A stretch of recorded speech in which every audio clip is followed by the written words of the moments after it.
आज सुबह ना एक सेशन के दौरान मेरी एक क्लाइंट ने पूछा कि उनका क्वेश्चन था कि उनके पर्सन जो कि थर्ड पार्टी में है उनको कब ये समझ आएगा कि ये जो कुछ भी थर्ड पार्टी उनके साथ कर रही है या जो भी थर्ड पार्टी के साथ वो रह रहे हैं या जो कुछ भी उनके साथ हो रहा है ना, ये वो डिज़र्व नहीं करते। ठीक है, लिटरली उनका क्वेश्चन ये था कि इनको कब समझ आएगा कि ये डिज़र्व नहीं करते हैं। ठीक है, तो मैंने बोला कि चलिए, रीडिंग तो अलग बात है, लेकिन फिर भी ये कब समझ आएगा ये क्वेश्चन ही नहीं है। ठीक है, क्योंकि हमको हमेशा से ही पता होता है कि हम गलत बिहेवियर डिज़र्व नहीं करते हैं, है ना। कोई भी है जिसके साथ गलत चीज़ें हो रही हैं तो वो बुद्धू थोड़ी ना है, उसे पता है। एक पढ़ा लिखा वेल एजुकेटेड इंसान, उसको ऐसा थोड़ी ना कि उसको समझ नहीं आ रहा, उसको पता नहीं है कि उसके साथ मिसबिहेव हो रहा है या उसके साथ चीज़ें खराब हो रही हैं या उसके नुकसान किए जा रहे हैं।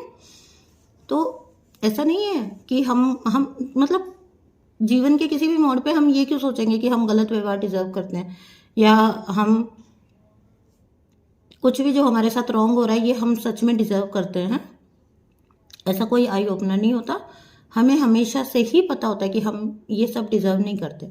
ठीक है, बट क्योंकि जो इम्पैथ सोल होती है, चाहे वो अवेकंड है या अनअवेकंड, सॉरी, जब वो अनअवेकंड फॉर्म में है ना, तो वो सिंगल हैंडेडली, पर्सनल एक्सपीरियंस से बोल रही हूँ, सिंगल हैंडेडली वो जिस भी रिलेशनशिप में होते हैं वहाँ पर वो सिंगल हैंडेडली रिस्पॉन्सिबिलिटी लेना चूज करते हैं।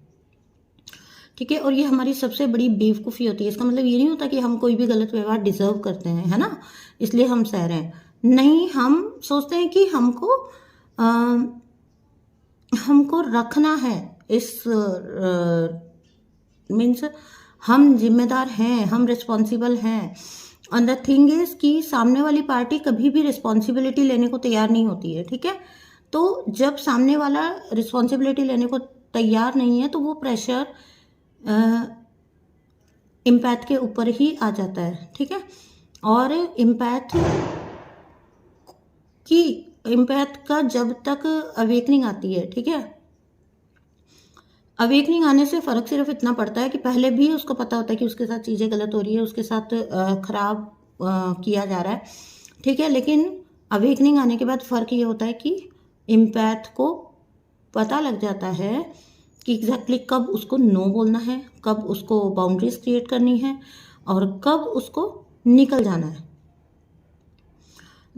अवेकन अनअवेकन में सिर्फ यही फ़र्क होता है। ठीक है, ऐसा थोड़ी है कि कोई बुद्धू है जिसे पता नहीं है कि उसके साथ गलत हो रहा है, उसके नुकसान हो रहे हैं, उसको चीट किया जा रहा है। ऐसा नहीं होता ना। तो पता हमें हमेशा से होता है कि हम ये डिज़र्व नहीं करते हैं, लेकिन हम सोचते हैं कि हम इसको निभा के ले जाएंगे। ठीक है, तो या कभी हम ये उम्मीद कर रहे होते हैं कि कभी तो सामने वाला पर्सन मैच्योर होएगा। एंड फैक्ट इज कि जो जैसा होता है वो वैसा ही होता है। सुबह एक वीडियो में, पहले भी मैंने अभी आपको बोला है पिछले वीडियो में, कि हम मतलब हम नहीं बोलूँगी, चलो इम्पैक्ट जो होते हैं वो रिकन्सिलिएशन या सेटलमेंट का वेट कर रहे होते हैं लिटरली, जो कि कभी भी नहीं होने होता, है ना, कार्मिक्स के साथ कभी भी नहीं होना होता। तो ऐसा नहीं होता कि पता नहीं होता कि हम ये डिज़र्व नहीं करते हैं। हमें पता होता है कि हम डिज़र्व नहीं करते हैं, but because we are more mature we choose to handle अपने स्तर पर, अपने ही लेवल पर हैंडल करने की कोशिश करते हैं हम। इस वजह से हम ओवरली रिस्पॉन्सिबिलिटी ले लेते हैं उस रिलेशनशिप की, उस रॉन्ग डूइंग की, उस चीज़ की। ठीक है, और फिर जब अवेकनिंग आती है तब पता चलता है कि नहीं, आप सब जगह यस यस यस नहीं बोल सकते हो, आपको नो बोलना आना चाहिए। भाई आपको नो बोलना भी तो आना चाहिए। हाँ, आप करते जाओ और सामने वाला आपको फॉर ग्रांटेड लेता जाए, ठीक है, साथ ही आपको ह्यूमिलेट करे, आपको आपको डी वैल्यू करे, है ना, तो तब आपको ये अंडरस्टैंडिंग आती है कि ये गलत हो रहा था, ये तो मुझे पता था, पर मुझे ये भी पता होना चाहिए कि ये मैं ही अपने साथ होने दे रहा था, है ना, और अब टाइम आ गया है कि मुझे निकलना चाहिए, क्योंकि यहाँ पर चीज़ें इम्प्रूव नहीं होने वाली। तब वो इम्पैक्ट निकलना चूज़ करता है, वो अपनी सेल्फ लव में आता है और वो बस फिर निकल जाता है ना, फिर वो नो बोलना सीख जाता है। बहुत बहुत पावरफुल होता है एम्पैथ, ठीक है ना। ये जो कार्मिक्स हमें बुद्धू समझते हैं ना, कि हमें तो कुछ समझ ही नहीं आता, हमें तो इजीली बेवकूफ़ बना दो, ठीक है, हमारा फ़ायदा उठा लो, और इन्हें तो देखो पता ही नहीं चलता, ठीक है, ये रिलेशनशिप भी चलाएंगे, ये हमें सर्व भी करेंगे, और ये कभी शिकायत भी नहीं करेंगे। ऐसा नहीं होता, सबके पास बुद्धि है, और एम्पैथ के पास तो बहुत बड़ी एक ब्लेसिंग होती है, उसकी अपनी इंट्यूशन, जो तब भी उसको बता रही होती है कि भाई तेरे साथ ये बंदा गलत कर रहा है, ये बंदी गलत कर रही है।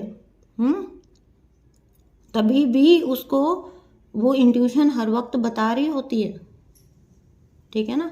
तो डिजर्व हम कभी भी रॉन्ग बिहेवियर नहीं करते, मतलब थिंग इज कि मोस्ट ऑफ द टाइम हम चीज़ों को मेंड करने की कोशिश कर रहे होते हैं, उनको रिपेयर करने की कोशिश कर रहे होते हैं, ठीक है ना, चाहे वो रिश्ता हो, चाहे सिचुएशन हो, कुछ भी हो, है ना, हम रिपेयर करने की कोशिश कर रहे होते हैं, जोड़ने की कोशिश कर रहे होते हैं। बट एक दिन आपको समझ आता है कि जब कॉन्स्टेंटली उस पर चोट हो रही है, उसको तोड़ने की कोशिश हो रही है, तो आप अकेले उसको जोड़ के नहीं रह सकते हो, ठीक है ना, आप उसको अकेले अपने ही स्तर पर उसको जोड़ के नहीं रख सकते हो, ठीक है ना। Then one day you choose to be free, आप फ्री होना चूज करते हो, आप अपनी फ्रीडम चूज करते हो। सो ये सिनेरियो होता है एम्पैथ का, ये उनका माइंडसेट होता है।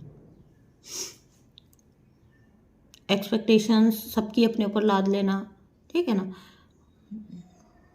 बट ये भी याद रखना कि अगर एक इम्पैथ सोल है तो वो निकलती भी है, फिर उभर के भी आती है, वो 100% उसका तय है एक दिन अपनी स्ट्रेंथ में आना, 100% उसका तय है एक दिन उसका बर्स्ट होना, ठीक है। और वो जो फिर निकलता है ना, उनका जो वर्जन निकलता है, ठीक है, उसको हैंडल करना पॉसिबल ही नहीं है। सो मैं पूछा तो मैंने बोला कि ये समझ आने के लिए टाइम नहीं लगता, ये तो उन्हें हमेशा से पता ही होता है कि वो सब कुछ निभाते हुए वो डिज़र्व नहीं कर रहे हैं, लेकिन वो चलाने की कोशिश कर रहे हैं। ये उनकी सिंसेरिटी है ना, ये उनकी लॉयल्टी है।